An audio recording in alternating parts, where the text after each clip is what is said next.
Ilmu dasar teh mangrupa pakakaspikeun tipuan. Ilmu henteu neangan kabeneran. Eta nyetel aturan jeung halangan supaya jalma-jalma henteu manggihan kabeneran sorangan. Ti budak leutik, urang diajarkeun mitos yen elmu pangaweruh jujur ngeunaan dunya.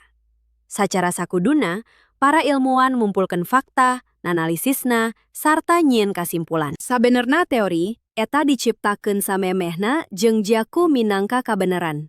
Anu teu tiasa diragukeun. Ilmu modern dijeon dina akhir abad kaniensein. Ti saprak harita, tewaya nurobi.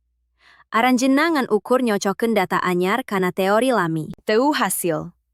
Terus, para ilmuwan mimpi-mimpi. Aranjeunna nyiptakeun dinosaurus. Kaisar Romawi, liang hideung. Materi poek, sareng seueur deui.